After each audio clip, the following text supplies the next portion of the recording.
Hey everyone, this is Bryan with another tribute to my grandpa. And I want to share a poem with you today that my grandpa recites that I think is just wonderful. I'm enamored with his youth, I guess. Maybe it's because I envy it a little bit. And I had a great youth. It was great. And I think we would live in some pretty crazy, awesome times, but also some pretty crazy times. My grandpa lived in, he'd probably define it the same way. But when I think about this poem, it takes me back to a topic. I did yard work for my grandpa most Saturdays of my teenage years. We lived close. I had other cousins that were a little further away, but I lived close. My grandpa could have paid somebody else to do it, but I think I appreciate that he cared about me, helped me make some money. But I would do his yard work. And I remember, guys, I live in Arizona. Like, this is 115 degree heat summers. Like that's when I was cutting his lawn all the time. In the winters, I didn't know I have to go over every week because it sometimes didn't grow or whatever the case is. But I was doing his lawn, I was mowing the lawn, I was trimming it, I do some of the bushes. My grandpa would take care of some of the stuff. Trees and whatnot, but I would do the lawn every week. And it's hot. It was so hot. And I remember that I came home after being gone for 2 years, and I did my grandpa's yard with my shirt off.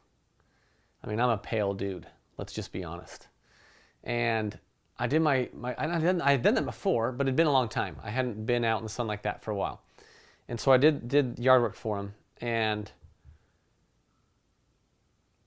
I was so uncomfortable. Like I remember pacing in my house. I was like, after doing the yard work, I had like blisters on my back, my shoulders. Sunscreen, super important. Don't want to have skin cancer, but that was a fail on my part. And I was pacing in my parents' living room, just pacing. Couldn't sleep that night.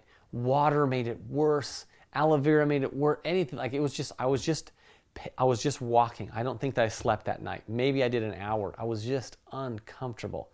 And that reminds me a little bit of, it's softer, harder than what I just explained, but this poem my grandpa recites about some of the uncomfortable situations my grandpa was in. And I think that physically, the people that are in the generation my grandpa was, dealt with the Depression, did a lot of things in this country and have seen it all. They dealt with like some pretty rough physical things. I'm impressed. I'm totally impressed with that generation. And I think that because they were uncomfortable with uncomfortable things, hear that again. I think it's because they were comfortable with uncomfortable things that they became such an amazing generation. I love talking with anybody in that realm that grew up in the Depression in the United States. I think that's impressive. And so I know I've gone on a little bit longer than typical, but I want you to hear this poem my grandpa recites. I think it's really great. It takes you back to a time that something that he remembers, and I think that you'll find it very validating. Of when you get uncomfortable, that's important because it builds your character, it builds who you are. And my grandpa had phenomenal character. He was one of the most integrable guys I've ever met. Just a phenomenal guy. I love you, Grandpa. I miss you. I totally love hearing your voice in these poems. And I hope you guys will enjoy this today too. I'll see you next week. This one is called Not For Me by Ruth Shook.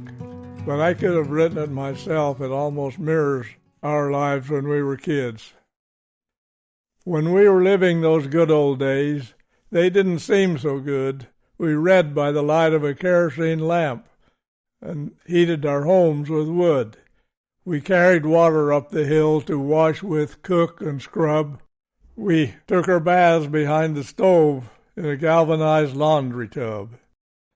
I still can smell that old lye soap and feel it sting and hurt when some of it got in my eyes, but it sure did get the dirt. We slept on corn shuck mattresses, sometimes 3 in a bed.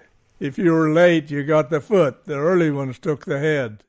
We waded mud and snow and ice to get to the seat of learning, with a pot-bellied stove that froze our backs while our fronts were almost burning. We drank from a cup by the water pail on a bench where the teacher set it, and whatever ailment any kid had, the rest were sure to get it. In winter we milked in a drafty barn while the wind whistled through the cracks, and the swirling snow while we were inside soon filled our fresh-made tracks. A little house at the end of a path, half hidden by brush and weeds, in the summer's heat and the winter's cold served other family needs. Now you may look with envious eyes on those times if you were 20, but I've been through those good old days, and once, my friend, is plenty.